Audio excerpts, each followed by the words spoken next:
Get ready for a blast from the past as we count down the top 1984 films of all time. From iconic blockbusters to cult classics, we're ranking the best movies of 1984 that still hold up today, whether you're a fan of sci-fi, comedy, action, or romance. This list has something for everyone. So pop some popcorn, get a drink, and let's talk some films from 1984. And do you agree with these rankings? Let us know in the comments. If you're new to the channel, hit that subscribe button so you don't miss out on any future content. Welcome back to the channel, guys. This video was long overdue. All through the month of December, I was banging out 1984 films, watching as many as I possibly could to do a big tier ranking or something. I wasn't sure if it was going to be a top 10, a top 50, a top 30, but I watched as much as I could. I didn't get to everything, but I got 37 films here to talk about from 1984. We're going to get going here. I'll just run through these tiers really quickly. We got at the top tier, totally awesome flick. Then we got great. Then a good time waster. Then is it over yet? And my personal favorite, the last one, please eat the tape. You guys can remember back in the day when VHS players would eat the tape all the time. So if you see any movies there, it's please eat the frickin' tape. So let's just get going here. Let's talk some 80s movies, specifically 1984, which was a damn good year, man. First one we got is Gremlins. Now, Gremlins I liked a lot more as a kid than I do now. This would have been top tier, I think, back in those days. I just absolutely loved Gremlins. It's such a fun movie, right? It's such a fun movie, and a nice little commentary on responsibility, where this kid gets his birthday present and it's a weird kind of pet, a mogwai, and it turns into a vicious creature if you don't follow these simple rules. So I really like what it's saying there about responsibility and stuff like that. The best parts of the film for me are the darker spots of this film.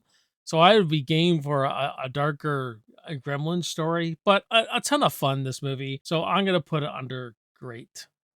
The Terminator. You guys have heard me talk about the Terminator ad nauseum on this channel. You know I love this movie. It's just an awesome, awesome blend of sci-fi, action, horror, with a nice love story underneath it all. And it's great, man. What more could be said?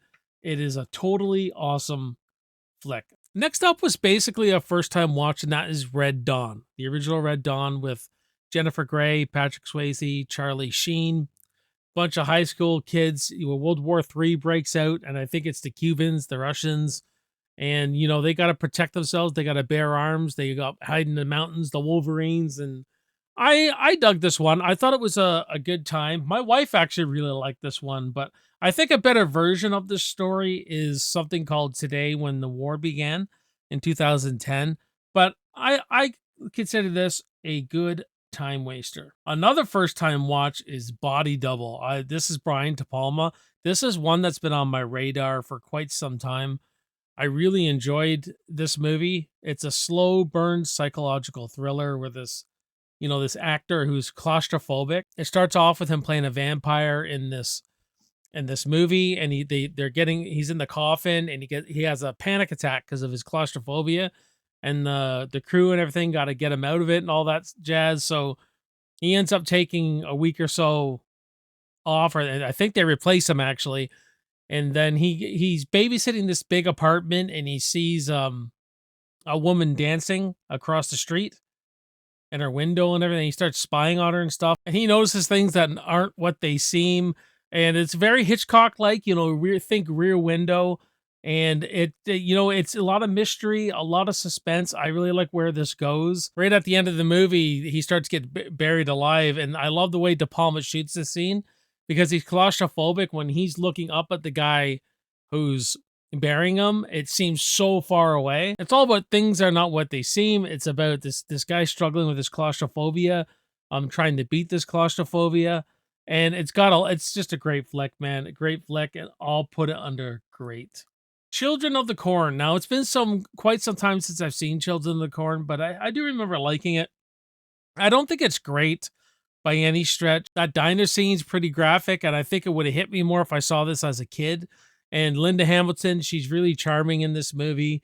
So it was a good time waster, but I wouldn't say it was great by any stretch. Next up, we got Friday the 13th Part 4. This is one of my favorite Friday movies. Probably my second favorite next to part 6. I love Ted White in this, though. This is the scariest Jason, the best Jason, and some of the best cast in a Friday film. I love Ted. I love Jimbo. Trish, my favorite final girl. Corey Feldman's great in this.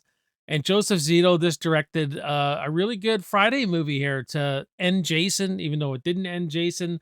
The greatest kills in this, in this movie. And I love Axel's death, where he saws the guy's neck and twists his head off. Great stuff. I'm gonna put final chapter under great.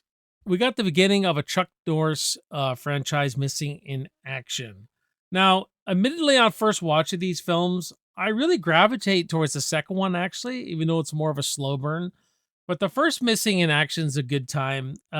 Chuck Norris is doing what he does. Very similar to the Rambo 2 plot. He wants to go prove that there's still POWs. So he goes back into Vietnam, rescues these POWs to prove it to the Saigon government, the Vietnam government, and his government. It's very triumphant, makes you feel good. Has Chuck Norris doing badass things. I'm going to put it under, I don't know if it's great. I'm going to say good time waster for now. I think this movie has to grow on me more, because I've actually only seen it once or twice. The Karate Kid. Now, what's there to say about The Karate Kid that hasn't already been said? It is a great movie, man. I think I actually prefer the second one, though. But I really love this movie. I love the chemistry between Ralph Macchio and Pat Morita. John G. Avildsen, directing this, the guy who did Rocky. And you could see that influence kind of carried over to this movie. Just character-driven storytelling. A new kid in a new school getting picked on. He picks up karate. And, it's all about him learning self-respect, but also respect for himself, respect to other people, too. You know what I mean? And I just really like how Mr. Miyagi doesn't just show him karate, but shows him lessons in life and how to treat others. And because Danielson's kind of he's a hothead, right? And there's a great scene in here where Mr. Miyagi gets drunk. We find out years ago that his wife died with his child and everything like that, and he kind of remembers them each year by getting drunk and everything. But after he passes out, Daniel puts him to bed, puts a blanket on him, and then he bows to him, showing that sign of respect. And the music's great, and the end is just iconic, right? The whole movie's really iconic. Just a totally awesome flick. Ooh, Rhinestone. Now, a lot of you are going to put this in the worst category, probably, I would imagine. But I was surprised how much fun I had with this movie. I've never seen Stallone play a character like this who is so high-strung. I thought he was really funny in it. You know what I mean? Obviously, he's a terrible singer in this movie, but I think that's the point. The point was this bet that Dolly Parton and her manager make, that I can make anybody into a country star and do it better than you. And Stallone comes along. It was supposed to be like a bet that you couldn't win. And I do think the end climax could have been better. But there's a scene where him and Dolly sing in the country bar in her hometown and stuff that I thought was really good. You know what? It was a good time waster. Like, I never felt like turning it off or nothing. So, you're a Stallone fan when you can watch Rhinestone. Another first time watch was Bachelor Party. You get what you get with this kind of movie. I mean, Tom Hanks is getting married. They're throwing him a bachelor party. And it gets freaking crazy. It's a sex comedy. It's one of those comedies where they're all getting themselves into trouble throughout the night. This movie, I thought it had some good fun laughs to it. Don't take it much more than that. Just sit back, have fun with this bachelor party kind of shenanigans that they all go through. But one thing I really did like, Tom Hanks almost comes off obnoxious when you first meet him, and he's just full of jokes. He's full of sarcasm, and everyone thinks he'll cheat on his fiance. You know what I mean? And he gets every opportunity to do that during the night, and he never does it. They keep a lot of integrity with the character, and I really like that. So, A Bachelor Party was a good time waster. All right, Ninja 3. Now, as a kid, I loved this movie. It was watchable. I don't know where to put this, to be honest with you. It's not quite a good time waster, but it's not quite, is it over yet? You know what I mean? I'm going to have to put it, is it over yet? I love the ninja genre. This movie, it has a good concept. I mean, it's kind of like The Exorcist with a ninja movie, where this ninja goes on this killing spree. You have no idea why. They don't give you any story of why this guy's doing this. He ends up possessing this girl who works for the cable company. And it's, I kind of like that concept. Obviously, Canon just does not have the talent to execute this story better. But we got Sho Kazugi shows up. He's another master ninja who we do get a backstory from him, and he's going after this ninja. He figures out what's going on and everything like that. But I think the opening's really cool, all the action on the golf course and everything like that. But yeah, it's this time is as a kid I loved it, but it was actually a little hard to sit through this time. But a, a good concept, if someone could you know, execute that and direct that better, you know what I mean? Ghostbusters, what can we say? It's awesome. I'm gonna put this one under totally awesome flick. I love the chemistry between all these guys: Dan Aykroyd, Bill Murray, Ernie Hudson, Harold Ramis.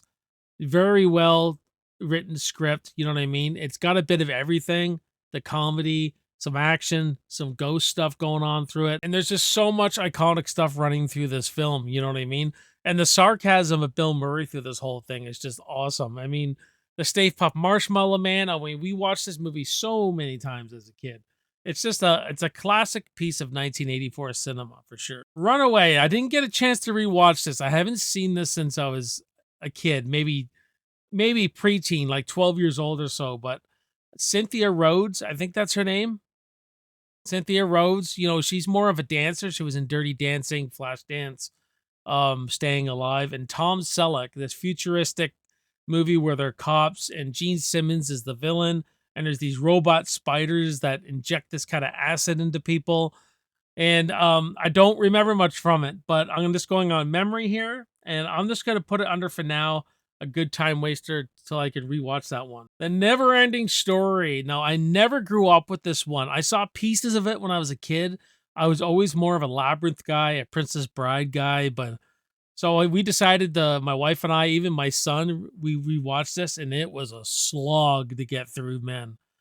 This movie was dull as fuck. I really don't get the appeal to this movie. I try. I really don't understand. I like the setup with the kid. He's going to read. He's reading the story, and the story's breaking these boundaries of reality, where he screams loud enough the characters in the book can hear him. And his mom passed away. It's all this kid who's in his own head all the time, who's very imaginative, right?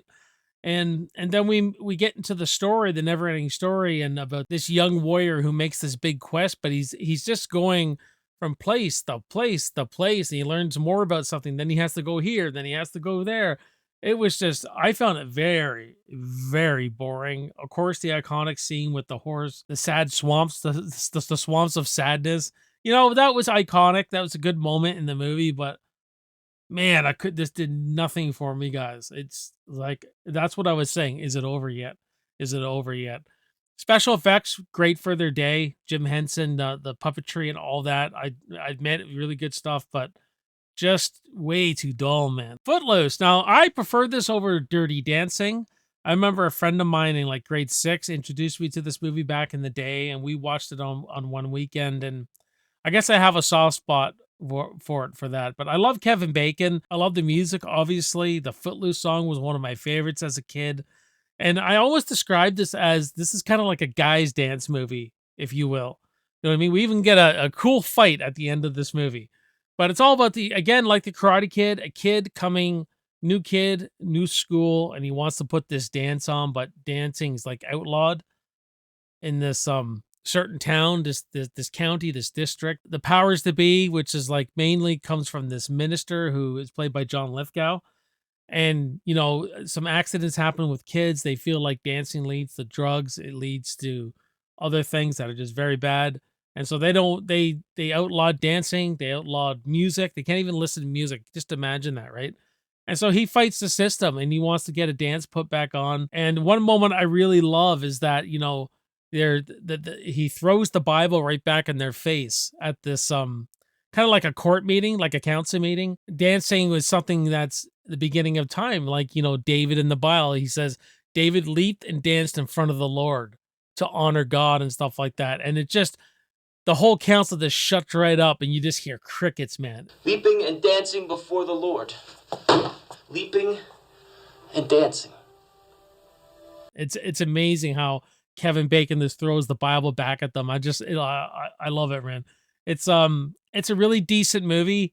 You know what I mean? I'm gonna put it under great because I still have a good time with this movie. I still think there's something to say that, not all youth is going to go to drugs and get drunk and drinking. Dancing may be a catalyst that makes us do poor decisions when you're young, but we're going to make poor decisions regardless. Even if dancing wasn't live, if music wasn't there, we're going to go do it anyway, right? People are going to, but teach your kids to make the right decisions when they're faced with that. So I think there's a lot of stuff going on in this movie that I really, really enjoy. 16 Candles. This is a lot of fun, this movie.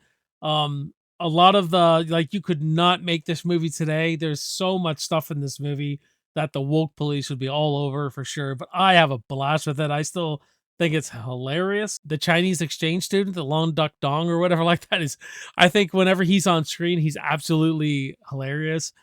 When he's this like the donger needs food when he's hungover and stuff. And I mean, he's just a party animal, this guy. And I just love the scenes with him and the real tall girl and they're all hanging off him and stuff like that. He's just absolutely hilarious in this movie. Anthony Michael Hall, really funny in it. Molly Ringwald, her parents forget about her birthday because all the chaos that's going on with her sister getting married. And, she's after this hunk of a guy that she doesn't think she can get. So it's a rom-com, sex comedy, but it has a lot of fun stuff in it. I'm going to put under good time waster, I think. Amadeus. Now, I didn't get to rewatch this movie, but as a kid, I remember being quite good. I'm going to put it under great. It's the life story. It's the rise and fall kind of Mozart, leading up to his death and everything like that. And the music, obviously, if you love classical music, I'm actually a big classical music fan. I'm more of a Beethoven guy, but Mozart, incredible composer. It shows how this one composer is really jealous of him and slowly drives him mad and stuff like that.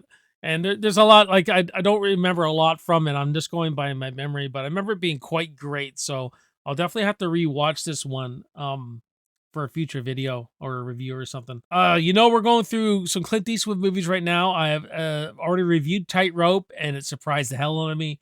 Love this movie. I'm going to put it under great. I think you all need to see Tightrope.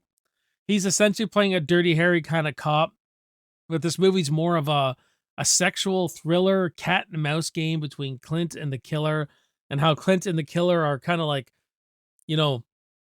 doppelgangers in a way, where Clint's divorced and he goes out to the red light district and he's hanging out with the prostitutes and sleep with them and stuff. There's a lot of things in this movie about, life after a divorce. He has 2 little girls and they live with him, and his real life daughter, Allison Eastwood, is in it. And they just have great scenes together whenever they're on screen. I love the scenes with them too. You really feel for Clint Eastwood in this movie, trying to balance being a cop, the dark stuff he's into, the family life, all that kind of stuff, wrapped up in this psychological thriller, man. That is really, really great. Splash. Now, Splash I haven't seen since I was a kid. I rewatched this one. I enjoyed this one. I put it more under a good time waster. Tom Hanks falls in love with this mermaid played by Daryl Hannah. He's this lovesick Tom Hanks in this movie. He splits up with his girlfriend or his fiance at the beginning of this movie, and he kind of just is lovesick. He just wants to find the perfect woman, and when he finds her, she's a mermaid. Who knew? But John Candy is the guy who steals this movie, though. I mean, every time John Candy's on screen, he steals the movie right away from Tom Hanks. It's absolutely hilarious. John Candy in this movie. There's the racquetball scene where he looks like he's hungover and stuff like that, and apparently he was drinking all night before with Jack Nicholson, and when they shot this scene, he was actually hungover. He's playing racquetball, sitting on the box of beer. Stuff like that. Just love John Candy in this movie. You all set? Yeah. All right, here we go.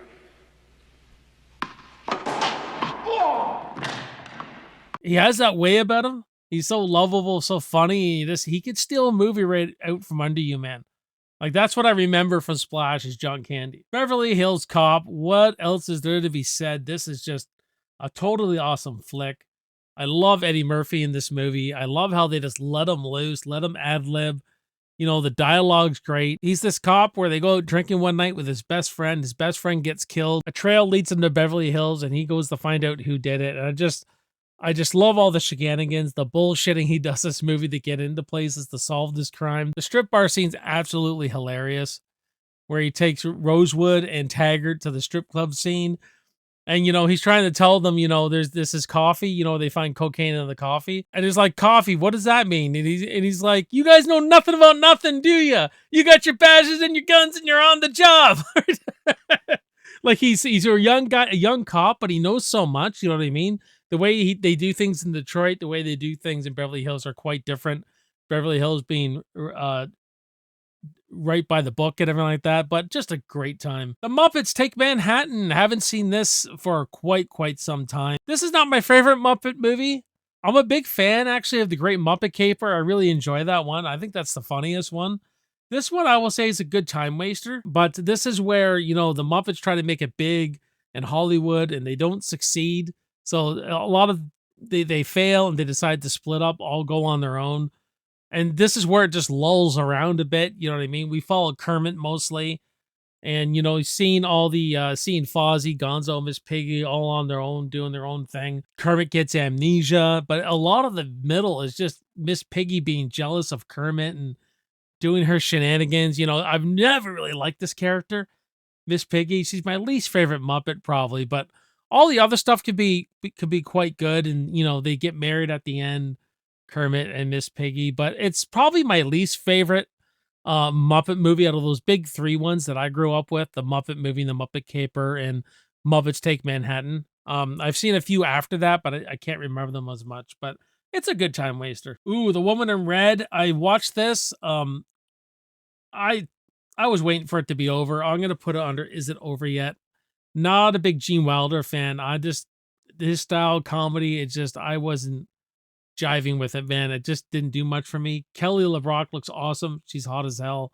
But it's just a bunch of these friends, all these friends cheating on their wives, and Gene Wilder wants to cheat. He sees this woman in red in the parking lot, and he's fixated on having an affair with her, and he just can't get this out of his head. And the funny thing about this, he's hiding everything from his wife. We find out the wife has been cheating, and she's cheating on like a just a young dude, like a high school student. It seems like it was like, this movie's freaking weird. You know what I mean? And I just didn't really get it. I guess I wasn't really laughing at any of it. I think Charles Grodin was the funniest part in it, where he's acting like he's blind and stuff like that, and he's crashing everything in the bar and breaking bottles and all that kind of stuff. But other than that, it wasn't great, man. For me, it was not great. The Natural. This was a good time waster. I thought Robert Redford in this was really good, playing this baseball player who's a natural talent, has all this talent in the world, and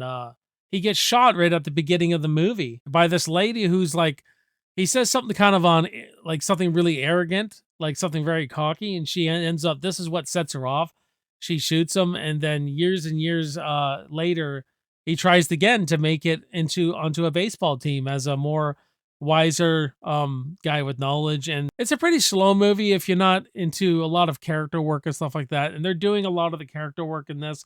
But oddly enough, I wish there would have been a little more baseball stuff in it, to be honest with you. But a good score. Glenn Close is really good in it. Robert Redford's great in it, but it's a good time waster. Indiana Jones and Temple of Doom is going to totally awesome flick. This has always been my favorite Indiana Jones movie. I absolutely love it. It's one of the best adventure movies, maybe my favorite adventure movie ever. You know what I mean? I like the darker tone of it, and I know it's more of a prequel.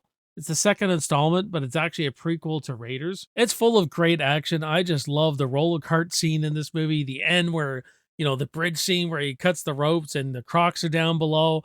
It's just such an exciting movie. Kate Capshaw, I know, annoys a lot of people, but it never really bothered me. She did what she had to do for this character, I think. And it's just never really bothered me. I love Short Round. I love the dynamics between Indy and Short Round. This movie has a little bit of everything for me. And it has one thing the rest of the indie films don't, in my opinion.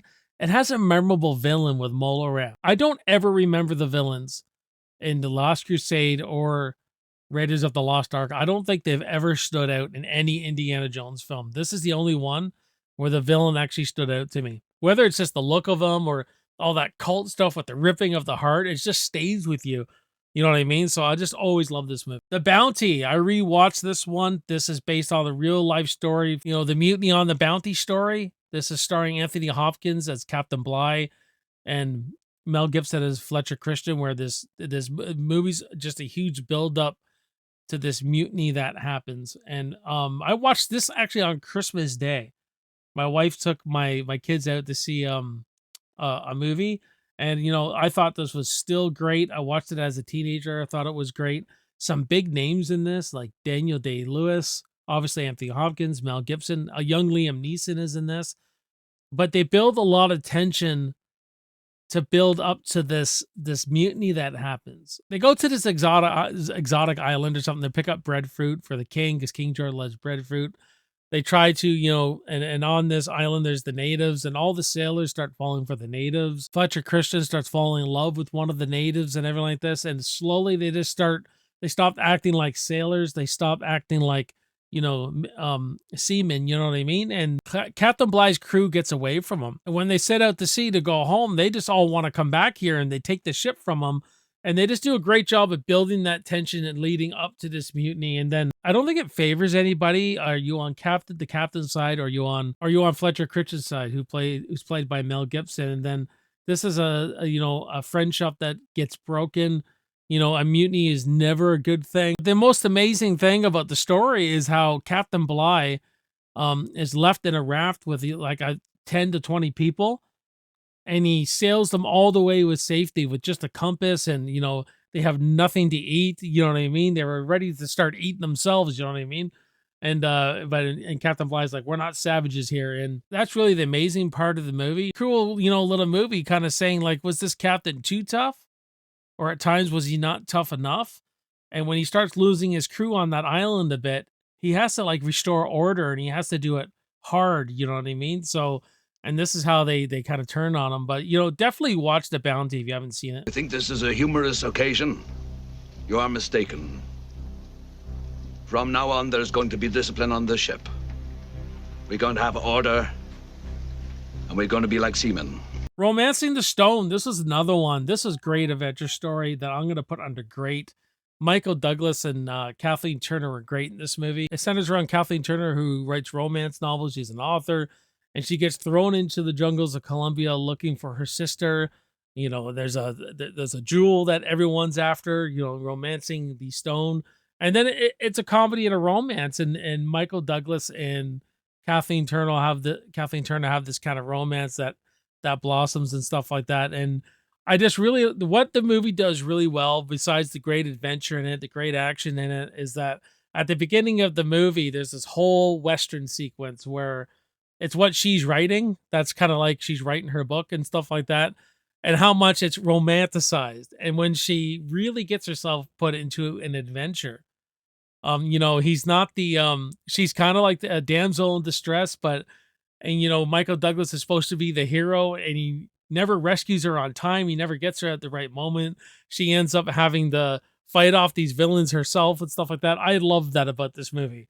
I thought what she in her head romanticizes about it is not the way it happens in real life, you know what I mean?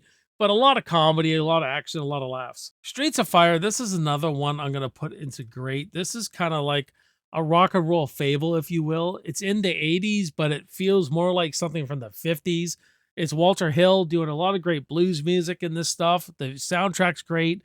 Diane Lane is this rock and roll singer, if you will, and she gets kidnapped, and one of her ex-boyfriend comes into town. So it's kind of like this Western. He's kind of like this cowboy character who comes in. He's got to rescue her. And it's just a lot of fun, this movie. I didn't get to rewatch this one. It's actually been a couple years since I've seen it, I believe. Amy Madigan has a role in this movie, and I thought she stole the show in this. She was really great as well. But just, that Walter Hill style, almost Carpenter-like movie, you know what I mean? Like the look of it.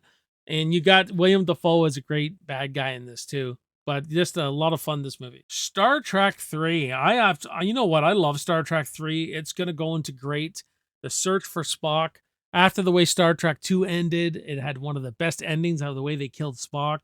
And apparently, he could put his life force, his soul, his essence, and he puts it into bones. You know what I mean? And there's this great scene where, you know, they're talking about Genesis, Genesis. This alien and Bones are talking at the bar. When this alien says what, and Bones is like, Genesis, how could you be deaf with ears like that? Because the alien has these big ears.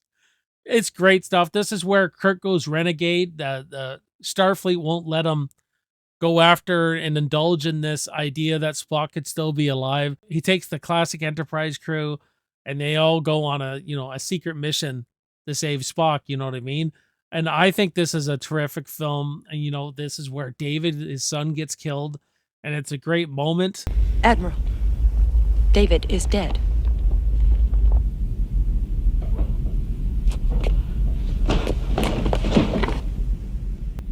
Oh. Klingon bastard, you've killed my son. A lot of people would probably look at this as really bad acting. I thought it was great. I thought William Shatner did a great job in this. Christopher Lloyd plays a great villain, a great Klingon in this, and there's a great fight sequence at the end of this where the whole Genesis planet is imploding on itself, but Star Trek 3 is a lot of fun. You know what I mean? And this one was directed by Leonard Nimoy because he didn't want to come back, but they offered him the director's job. So I like it. I mean, I know a lot of people, I don't think like it that much, but I've always really enjoyed it. The Last Starfighter, and this is one I didn't really watch as a kid, so it was kind of a first watch. It's something my dad watched, and I'll put it under a good time waster. I know this one has its fans, and it is cool. They're dated effects now, but I do like the whole concept of the movie. These bunch of people in this trailer park, and this one kid finishes this video game, and then the guy pops out of nowhere from another galaxy, and he's just like, you beat the game, so now let's just do it for real life. And he takes him up and battles all these real enemies like they are in the game. And I think it's a cool idea. Nick Castle directed this one. I did have a lot of fun with this one, and I think on more rewatches, I may even grow to like it more, to be honest with you. He teams up with this creature, and he's the guy from RoboCop. Not Dick Jones, but Dick Jones' boss. You call this a glitch? It's him. I forget his name now, but I thought he was cool. I thought the makeup on him was pretty cool. Totally, I think it was having a lot of fun with itself, so I thought it was good. Starman. I think Starman is great. I think it's underrated. It's John Carpenter able to do this road movie love story where this alien comes down, but it comes down. This is cool. He comes down in the form of this lady's dead husband, who's played by Karen Allen. This movie really is about this alien learning everything about Earth. They got the government chasing them down, chasing after this alien played by Jeff Bridges, which he got an Oscar nomination, by the way. But it really is about this woman who, in a way, gets a second chance at saying goodbye to her husband.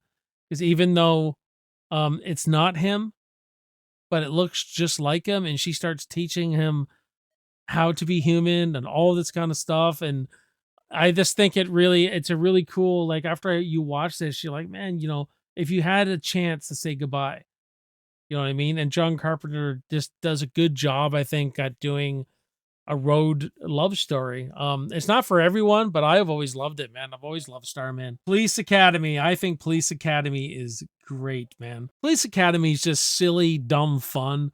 I'm sure a lot of the movies won't age as well as I remember them. I was a huge fan of this series, but I've rewatched in the past few years, I've rewatched the first one, and I get a ton of fun out of this. It's basically Stripes with cops. You know what I mean? You have, all these crazy characters joining this police force where you don't need the credentials as much. Everyone can join the police force now. You got this hard-ass captain who's putting them all in the shape, running them through the ringer on what it takes to be a cop and everything like that. And at the end, all these misfits prove themselves. You know what I mean? But there's a ton of shenanigans, ton of funny stuff in this. But the scene that sticks out to me is the blowjob scene where Mahoney is underneath the podium with the prostitute. She ends up giving the blowjob to Lieutenant Lassard, who's kind of in charge of this police academy, and just the expressions on his face and everything. And then right at the end, Mahoney sticks his head out, so he thinks he was sucked off by. Let us look at this slide for a moment without comment. I think it speaks for itself. Good speech. I don't know. Call me just juvenile, but I thought it was funny, man. I get a laugh out of Police Academy every time. It's fun. But it's dumb fun, and it does have a great score. Night of the Comet. I don't remember much. I've only seen this movie once, but I could see why it's this cult classic. I would put it under a good time waster. But the standout, what I remember about it, I thought it was like a zombie movie, and it kind of is, but it's kind of a science fiction horror thing, but it's mostly comedy, man. These two sisters who really have to lean on each other. And I think the sister, it was the standout in this movie. We have our main character. Oh man, her name escapes me right now. But the sister is absolutely hilarious, and I love the chemistry between them all. I definitely do have to rewatch this one a little more because I forget the details, man. But it's it was fun. You know what I mean? It was a good time waster. Conan the Destroyer. Now this is definitely not Conan the Barbarian. I will still put it under a good time waster. Conan gets manipulated in this. He gets hired by this evil queen, and she sends him on this mission to capture this jewel. If he does this, he will get his queen back, Valeria, from the first movie. And it turns out that this jewel is that brings this god monster alive, and the monster looks cool and everything at the end, but the whole scene with the mirrors and the castle and everything is just I thought it was dumb, man. You know, it leans into the comedy way too much. I don't remember a whole lot of blood in this movie, whereas the first Conan movie was vicious and brutal. Dated maybe now, but still. But Arnold is still good as Conan and everything.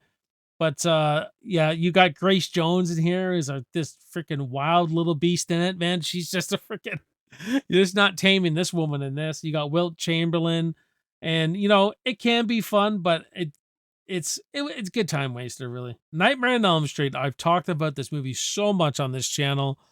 It is just a totally awesome flick. I just think, you know, every now and again, Wes Craven just reinvigorates the slasher genre. At a time when the slasher genre was becoming stale, where the formula was done so many times, he comes out with something new and exciting, brings a creation of Freddy Krueger, but the story's good.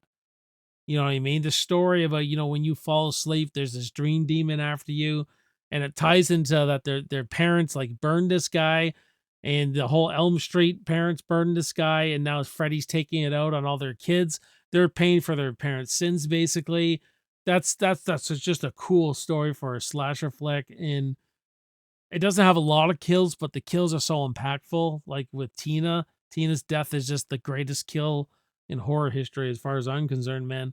It's iconic. Like, you know, I don't like all of Wes Craven's stuff, but man, he knocked it out of the park with Nightmare on Elm Street for sure. Revenge of the Nerds. You know, I watched this. I would say it's a first time watch, and I was waiting for scenes to pop up, and they weren't popping up because I got number 2 mixed with this one. I think I enjoy number 2 more, or at least I have nostalgia for it. I just didn't. I wasn't really into this movie. I'm gonna put it. Is it over yet? And I know a lot of people love this movie, but I like the fact that, you know, the nerds are the underdogs, and they start their own fraternity. Then they're gonna, you know, they're gonna start fighting back. That's what you're rooting for. You're rooting for them to start fighting back against this jock fraternity. You know what I mean? But there's one sequence in this I was like, where they put cameras and everything into the girls' rooms and everything like that. This was supposed to be like some kind of payback, you know what I mean? But all they were doing is just spying on them and getting off on it, and, you know, laughing. And I go, well, if you're getting revenge, then you should have made a tape of it and played the tape in front of the whole school or something like that. Like, that's what I thought was going to happen. I'm like, these guys, now they're just they just look like they're perverts. You know what I mean? I just found it hard to root for the nerds, a lot of the nerds in this movie. I'm more of a Porky's guy, to be honest with you. This one didn't do a whole lot for me. Silent Night, Deadly Night is a good time waster for me. I like the fact that it's actually about the killer. You know, we follow him from a little kid.